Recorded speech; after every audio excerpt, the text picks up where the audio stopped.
നമ്മളെ കുറേ ജോലി തിരക്കായതുകൊണ്ട് അപ്പം ഇതുകൊണ്ട് വീഡിയോ ഒന്നും ഇടാൻ നമുക്ക് എപ്പോഴും കഴിഞ്ഞെന്ന് വരില്ല. അപ്പോൾ അതുകൊണ്ട് ജോലിയുടെ ഇടയ്ക്ക് കുറച്ച് ടൈം കിട്ടിക്കഴിഞ്ഞാൽ നമ്മൾ ഏതെങ്കിലും ഒരു വീഡിയോ, ഒരു ടോപ്പിക് എടുത്ത് വീഡിയോ ഇടാനാണ് പതിവ്. അതുകൊണ്ട് നമ്മൾ എല്ലാ ദിവസമൊന്നും വീഡിയോ ഇടാറില്ല. അപ്പോൾ ഇങ്ങനെ മെസ്സേജിൽ, നമ്മുടെ ഫേസ്ബുക്കിൻ്റെ മെസ്സേജിൽ കുറച്ച് മെസ്സേജുകളൊക്കെ വന്ന് കിടപ്പുണ്ട്. അപ്പോൾ അതിൽ ഛത്തീസ്ഗഡിലെ കന്യാസ്ത്രീമാർ റിമാൻഡ് ചെയ്ത കാര്യം, അപ്പോൾ അതിനെക്കുറിച്ച് മതപരിവർത്തനം, ഇതിനെക്കുറിച്ച് ചേട്ടൻ എന്തേ വീഡിയോ ചെയ്യാത്ത എന്നുള്ള രീതിക്ക് കുറച്ച് പേര് മെസ്സേജ് ഇട്ടിട്ടുണ്ടായിരുന്നു. അപ്പോൾ അതിനെക്കുറിച്ച് ഡീറ്റെയിൽ ആയിട്ടൊക്കെ അറിയാവുന്ന ന്യൂസ് ചാനലിൽ കൂടെയാണ് ഞാൻ പറഞ്ഞിട്ടുള്ളത്. അപ്പോൾ അതിനെക്കുറിച്ച് സെൻസിറ്റീവായിട്ടുള്ള ഒരു വിഷയമാണല്ലോ. അപ്പോൾ അതിനെക്കുറിച്ച് സംസാരിക്കുമ്പോൾ നമുക്ക് ഈ പറയുന്ന മതത്തിൻ്റെ കാര്യമൊക്കെ ആയതുകൊണ്ട് അതിനെക്കുറിച്ച് കൂടുതലായിട്ട് പഠിച്ചിട്ടൊക്കെ നമ്മൾ സംസാരിക്കുന്നത്. അതുകൊണ്ട് സെൻസിറ്റീവായിട്ടുള്ള വിഷയം ആയതുകൊണ്ട് നമ്മളധികം അതെടുത്ത് പറയാത്തതാണ്. എങ്കിലും അതിനെക്കുറിച്ചൊരു ചെറിയ കാര്യം ഞാൻ പറയട്ടെ. നമ്മുടെ ഇന്ത്യയിൽ, സ്വതന്ത്ര ഇന്ത്യക്ക് ശേഷം ഒരു നിയമവ്യവസ്ഥിതി നമ്മുടെ ഇന്ത്യയിലുണ്ട്. അപ്പോൾ അതിൻ്റെ അടിസ്ഥാനത്തിലാണ് ഓരോ സ്റ്റേറ്റും പോകേണ്ടത്. അപ്പോൾ കേരളം, എനിക്ക് തോന്നുന്നു, ഇന്ത്യയിൽ ഏറ്റവും ബെറ്ററായിട്ട് പോലീസ് സംവിധാനങ്ങളും മന്ത്രി MLA മാരൊക്കെ അവരവരുടെ ഡ്യൂട്ടി, അപ്പോൾ അവിടെ ഇവിടെയൊക്കെ കുറേ അഴിമതികളും കാര്യങ്ങളും ഉണ്ട്. അതിപ്പം മനുഷ്യനല്ലേ, ആ രീതിയിലൊക്കെ ഒരു കയ്യിൽ ഇങ്ങനെയുള്ള അഴിമതികളും കാര്യങ്ങളും ചെയ്യാത്ത ഏതെങ്കിലും പൊളിറ്റീഷ്യൻ ഉണ്ടോ എന്ന് ചോദിച്ചു കഴിഞ്ഞാൽ നമുക്ക് എന്തായാലും വളരെ ചുരുക്കം പേരൊക്കെ അത് പറയാൻ പറ്റുള്ളൂ. അപ്പോൾ അങ്ങനെ കുറച്ച് കാര്യങ്ങൾ ഒഴിച്ചാൽ കേരളമാണ് ഇച്ചിരി കൂടെ ഏറ്റവും ബെറ്റർ. ഈ പറയുന്ന ഇന്ത്യയിൽ ഭരണഘടന രീതിയിൽ, അല്ലെങ്കിൽ ഒരു നിയമവ്യവസ്ഥ രീതിയിൽ, ഇന്ത്യൻ ഭരണഘടനയുടെ കീഴിൽ അതിൻ്റെ കറക്റ്റായിട്ടുള്ള പോളിസികളെല്ലാം അനുസരിച്ചുകൊണ്ട് പോകുന്ന ഒരു സ്റ്റേറ്റ് എന്ന് പറയുമ്പോൾ കേരളമായിട്ടാണ് എനിക്ക് തോന്നിയിട്ടുള്ളത്. മറ്റുള്ള സംസ്ഥാനങ്ങൾ നമുക്കറിയാം, ഈ കർണാടകയിലൊക്കെ കഴിഞ്ഞ വാർത്തകളും കാര്യങ്ങളൊക്കെ വന്നതാണ്.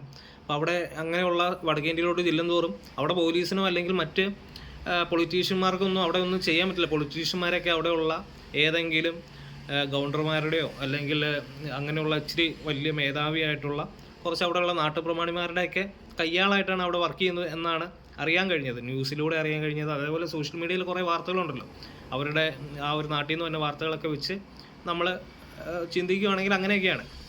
അപ്പോൾ അതുകൊണ്ട് തന്നെ അവിടുത്തെ ആ ഒരു പ്രശ്നം ആ രീതിയിലൊക്കെയാണ് പോകുന്നത്. അപ്പോൾ അവിടെ ഇപ്പോൾ ഈ കഴിഞ്ഞ ഇടയ്ക്ക് 1-2 ഇൻ്റർവ്യൂ ഒക്കെ കണ്ടപ്പം പറയുന്നു, ആ നാട്ടിലെ ഒരു നിയമം അങ്ങനെയാണെന്നാണ് ഇവിടെയുള്ള വിദ്യാഭ്യാസമുള്ള ചിലർ പറയുന്നത്. അപ്പോൾ ആ നാട്ടിലെ നിയമം എന്നുള്ളതൊന്നുമില്ല, ഇന്ത്യയിലെ ഒരു നിയമമുണ്ട്. ആ രീതിക്ക് ആ ഇന്ത്യയിലെ നിയമത്തിൻ്റെ അടിസ്ഥാനത്തിലാണ് ഓരോ സ്റ്റേറ്റിലുള്ള ഏത് ഇപ്പോഴും നാട്ടുരാജാവാണെന്ന് പറഞ്ഞു കിടക്കുന്ന കുറേ പേരുണ്ട്. എങ്കിലും ഇന്ത്യക്ക് കീഴിലുള്ള എല്ലാ സ്റ്റേറ്റുകളും ഒരേപോലെ ആ നിയമം അംഗീകരിക്കുകയും അതനുസരിക്കുകയും ചെയ്യണം എന്നുള്ള രീതിക്കാണ് പോകേണ്ടത്. അത് അവിടെയുള്ള വടക്കേ ഇന്ത്യയിലുള്ള സംസ്ഥാനങ്ങൾ അത് അനുസരിക്കാത്തതും അത് ആരുടെ കുഴപ്പമാണ്? ഇപ്പോൾ നമുക്കൊരു പ്രസിഡൻ്റുണ്ട്, പ്രധാനമന്ത്രിയുണ്ട്, അവരൊക്കെ ആ ഒരു കാര്യങ്ങൾ, അല്ലെങ്കിൽ അവരുടെ കീഴിലുള്ള ഒരു വലിയ പാനലുണ്ട്. അപ്പോൾ അവരൊക്കെയല്ലേ ആ ഒരു കാര്യങ്ങളൊക്കെ ശ്രദ്ധിക്കേണ്ടത്.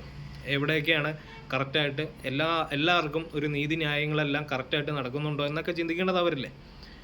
അപ്പോൾ അങ്ങനെയുള്ള വിഷയങ്ങൾ ആ നാട്ടിൽ അങ്ങനെയുള്ള കറക്റ്റായിട്ടുള്ള കാര്യങ്ങൾ നടക്കാത്തത് കൊണ്ട് ഇതേപോലെയുള്ള കുറേ കാര്യങ്ങൾ സംഭവിക്കും. ഇതിപ്പോൾ നമ്മുടെ കേരളത്തിലാണ് ഇങ്ങനെയുള്ള ഒരു കാര്യങ്ങൾ സംഭവിക്കുമോ? ഒരിക്കലും സംഭവിക്കില്ല. കാരണം എന്താണെന്ന് വെച്ചാൽ നിയമത്തിനനുസരിച്ചാണ്, നിയമം നോക്കിയാൽ നമ്മുടെ ഇവിടെയുള്ള നിയമപാലകർ പല കാര്യങ്ങളും ചെയ്യാറുള്ളൂ. അങ്ങോട്ടും ഇല്ലെന്നോറും ഇതിനൊന്നും ഒരു വാല്യൂ ഇല്ല, ഈ പറയുന്ന സിസ്റ്റത്തിനൊന്നും ഒരു വാല്യൂ ഇല്ല.